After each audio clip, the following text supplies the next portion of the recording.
If you're an analyst working with Google Analytics or Google Tag Manager, you probably have several different screens open at once. You may have the real-time view open in Analytics, either in the GA4 version or the Universal Analytics version. You probably have the debug view open in GA4, so you can see the events that are coming through. You no doubt have the GTM Debug view open as well.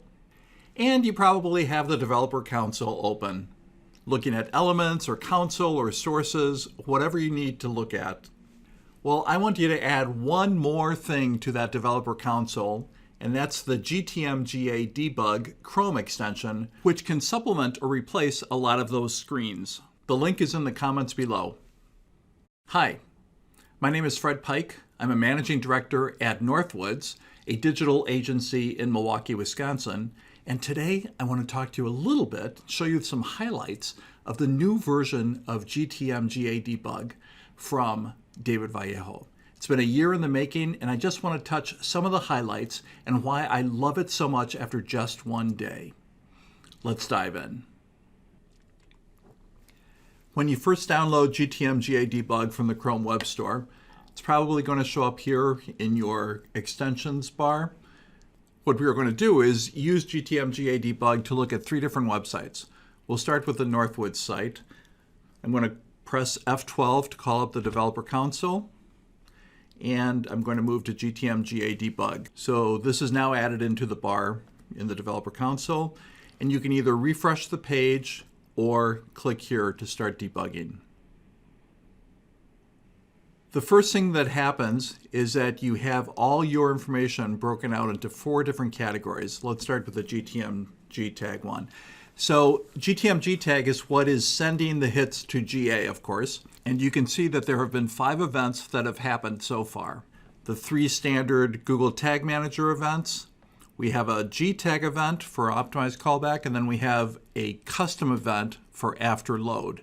If you wanted to break that down and look at just a specific set of data layer pushes, you can click on, for example, let's just look at the core pushes. And those are the 3 standard Google Tag Manager pushes. If we want to add our custom pushes, that's the after load. So that's a custom event that we have in our GTM container. So let's go back to showing all of them. If I move over to the GA tab, I see an event has been reported. I've got page view, I've got timing. Let's just look at the page view one, for example. Here's the hit that got sent to GA. One of the really nice things you can do is make sure that the hit was okay. If I click on the 3 dots, I can debug the hit. Comes back with an array of 0. That means that the hit was okay. The timing one is going to come back with an error, not an error, an information hit. It doesn't recognize some of the parameters, underscore GST, GBT, etc. Let's take a look at those. That's all of these. And if you're unsure which those are, like I am, you have another option here. Parse keys is going to expand all of these and tell you what that is. And here are the 4 that we got a warning about, that the endpoint, the Google endpoint, didn't recognize what it was. That's probably okay. The next thing we can look at are events that are strictly GA4 events. So we only have a page view at this point. If I scroll down, I should get the scroll event once I hit 90%. Indeed I did. So that's part of the enhanced measurement, which is true. It's not Ecommerce, and it's at the 90% mark, which is exactly what I'd expect. Let's look at a couple of other GA4 events that are sent from a blog page. We'll start with sharing the blog on Facebook. Now we have a share. The name of the event is share, and the custom parameters are blog, the name of the blog, and share to Facebook. On the home page, we had a scroll event at the 90% mark. On the blogs, I like to track the scroll events at the 25, 50, 75%, etc. So let me scroll down here a little bit. There's one of the scrolls, enhanced measurement at the 25%. And let's scroll all the way down to the bottom. We now have a scroll at 50%, 75%, 100%, and 90%. Slightly out of order, but it'll be reported okay. So all my GA4 events show up here: the page view event, the share event, and the different scroll events. Let's go on to look at enhanced e-commerce in GTM GA Debug.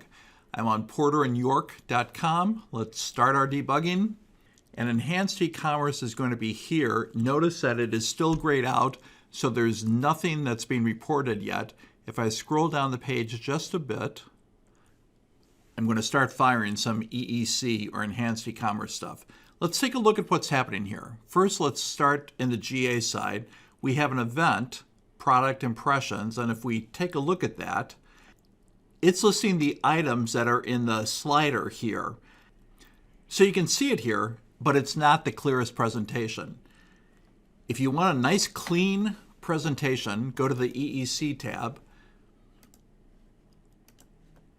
And there you've got the homepage slider with a much better presentation, a much more understandable presentation of what's showing there. If we scroll down a little bit further, we're going to see some more EEC transactions appear. There we go. We have some homepage features. If we look at that, prime rib and boneless prime rib, that's these two items. And if we scroll down further, we have some more impressions. These 8 impressions all show up here.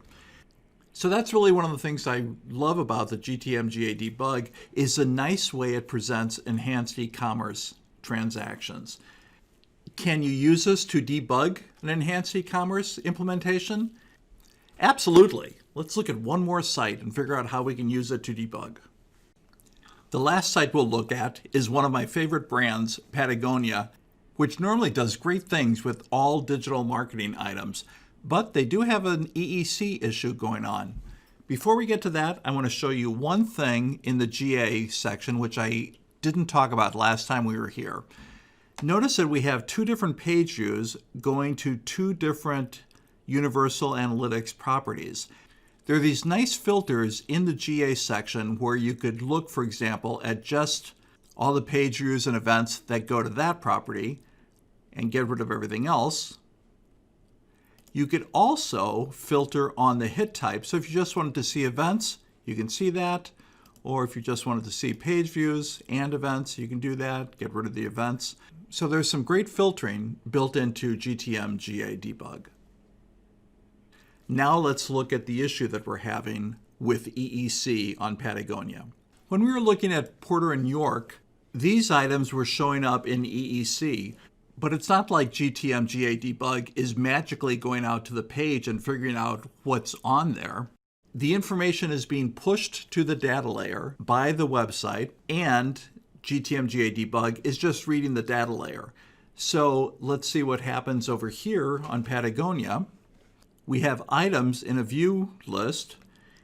We've got sweaters, men's sweater, nano puff, men's better sweater, etc. So we have in our data layer, we have information about 6 different items that have been pushed that should be displayed here. If we scroll down, and that, by the way, that shows up here in the product impression because it's reading it from the push to the data layer. If we scroll down,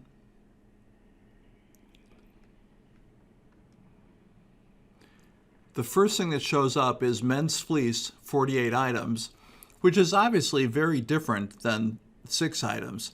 And it says we should be seeing the men's better sweater, the men's nano puff. Those are not the items that we're seeing here. None of these items appear on here. And if we keep scrolling down, you see there's many more items that are being shown with nothing coming into the EEC. So as good as Patagonia normally is with everything they do in digital marketing, right now they have an issue with the products they're pushing into the data layer. GTM GA Debug is reporting these items, and of course it's not GTM GA Debug's fault, it's Patagonia's fault for not pushing the right things into the data layer. And this is not uncommon. When you're setting up EEC on a site, making sure that the impressions actually match what's showing up is a very tricky thing, or can be a very tricky thing. And we can see how GTM GA Debug can help us debug in that situation. Let's not leave Patagonia on that bad note though. So let's follow through on a few more EEC transactions and we'll see that they're actually doing a lot of things right. So if we click on one of the items, we will have a detail view. Perfect. If we order one,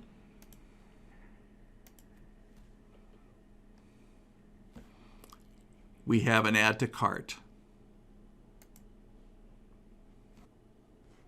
If we check out,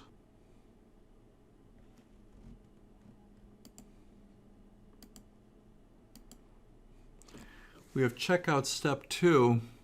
All right, they might have some other issues going on, but we're going to leave Patagonia alone for now. I'm not going to buy this jacket. I'll leave it for another day. And that is our introduction to GTM GA Debug. One thing I really want to point out, if you like this tool, and I'm sure you will if you're an analyst, make sure you go over and support him. Support David, buy him a cup of coffee. He will appreciate it.